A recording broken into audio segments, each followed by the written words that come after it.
Hello everyone and welcome to the Aura Training channel. My name is Bruce and in this video we're going to dive into Oracle BI Publisher. So this is a BI Publisher training session.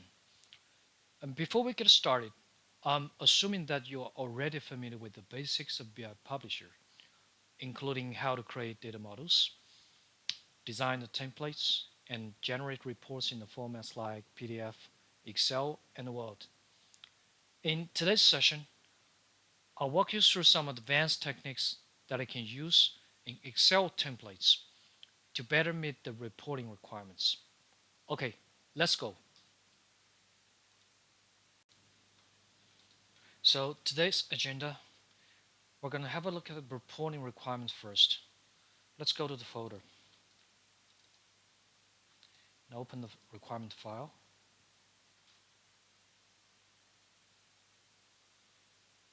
So this is a journal listing report, and this requirement is a real requirement from a real customer in a real project. And let's have a look what are the fields included here. Sequence number, journal name, batch name, period, source and category, and company, department, account, local account. So those are the journal code combinations segments. And what else? Line description, and of course, debit and credit. And also we've got customer supplier here. So obviously, this is a drill down report from the journal to the submodules. And text code here. And what else? Attribute 11, 12. Okay, so the rest of fields are pretty much the DFF. And let's count the number of the fields.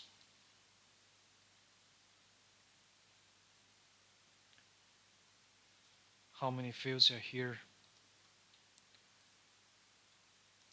Convert. So we've got 70 here. That's quite a number of columns in a report. The requirement is that the output of this report should be Excel file. So we have two choices here. One is RTF template, the other one is Excel template.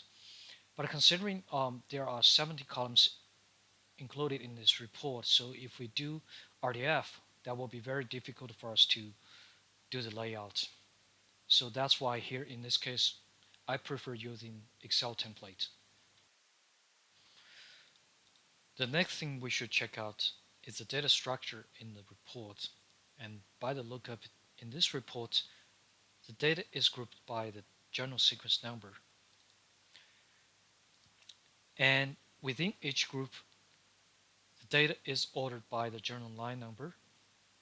Okay, so there's an order by here. And at the bottom of each group, if we scroll to the right, there's a subtotal line. And this is for the debit and credit.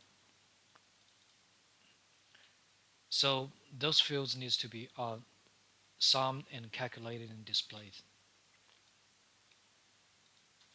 In this session, I'm not going to talk about how to write the SQL or how to create data models for this report because essentially this is a very common journal listing report. We just need to extract the data from the journal line tables and join with some other journal tables. I'll show you how the SQL looks like. Let me go to the folder and open the file. This is how the code looks like. From what we can see here is that there's only one major SQL, a very big one.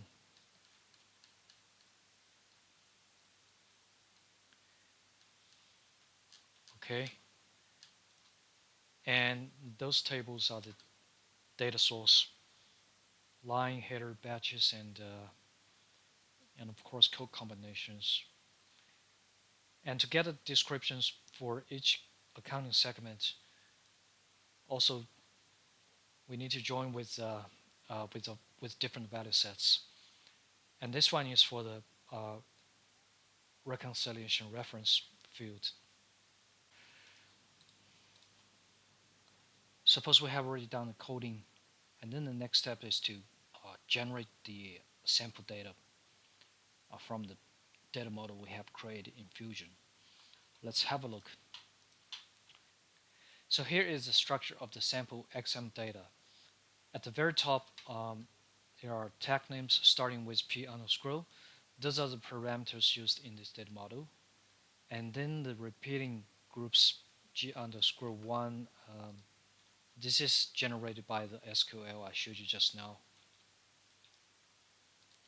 And G underscore 2, this is generated by another SQL query to get a ledger name. And G underscore 3, this is actually to get the username and submission date and time. We've got the sample data now. The next step is to figure out how to use the Excel template to group the data. For this one, we need to refer to the Oracle official documentation. There's a section called grouping the data. This is the one that we're going to use. In the documentation, it provides an example of how to do this. A group should be defined, and the syntax to do this is xdl underscore group. And in the Excel columns, this is what we can put. We need to use the XL language to control this. So now let me go to the template to have a look. Let me open the template. This is a template, and there's a worksheet called XDO metadata. This is where we define the groups. We have two groups here. The first one is main group, and the second one is detail group. And the reason why we have two groups is because based on the requirements. Okay, so let's go back to the requirements. And now for each different sequence number, we're gonna have one group. 1, 2, 3, 4. There's a 4 lines here, and there's a one subtotal, and then there's one black line. Pay attention to this. So this is the first group, okay? And then for the next number, we're gonna have a second group. And then it goes to the third one, and the fourth one, and fifth one, okay? So obviously, we're gonna have a one loop here. This is a major loop, okay? So this one refers to the main group in the template. So this is the main group. And now go back to the requirement again. Apart from the main group, in order to show the journal lines, we need to have a detail group. So for example here 1, 2, 3, 4, there are 4 lines here. So this will be a group, and this one will be another group. Okay. And this one will be another one. Okay, so this refers to the detail group in the template. So now let me go back to the template, and then let's try to understand the syntax for each group. Select, and then it refers to the G1. So if we go back to the XML data that I can see here,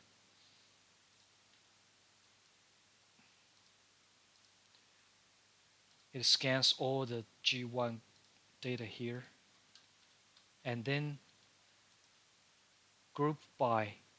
So please pay attention to this. This is where the key is. This is how we regroup the data here. In this example, it uses the transaction number. If we go to the search transaction number, and we can see that the transaction number here. So this is actually the journal sequence number, right? So now, if the syntax is grouped by transaction number, and it will use its transaction number to group the data and then sort by the transaction number. And one more thing is here, it tells the template to use the transaction number as a number, okay, in order to do the order by. And then in another column, we need to close this one. So backslash XL for each group. Okay, so this is done. A group has been defined. Now we go to the detail group. The syntax is for each. So there's a loop here, but the syntax is a little bit different. It only uses the for each. Okay, so this is where the difference is. The for each group is used to regroup the data to create a new group. And after it's created, if we want to use it, we need to use the current group to refer to the new group. And then sort by the journal line number here. And then the same applies here.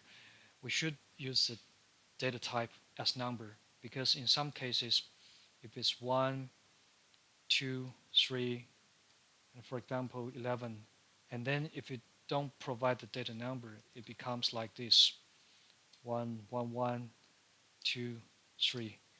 So this will be taken as a chart when the template does order by. So that's why we apply the data type in those two places.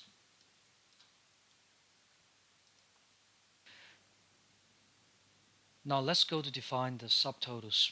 Go back to the report data. We need to define the subtotals here. So we need to create 4 new data elements here, starting with the total on a scroll. And now let me go back here in the metadata section, find those 4 data elements and define them here. The subtotal is the sum of the numbers from detail group. So we need to use the current group here and then put a slash and the column to get the totals of those numbers. After all this is defined, we need to preview the data. So click the sample and then pick up the sample data and click Excel. And now go to the report data. So this is how it looks like. The first one, the second group, and the third group, ordered by the number, ordered by the journal line. And if we scroll to the right, check if the subtotals are correct.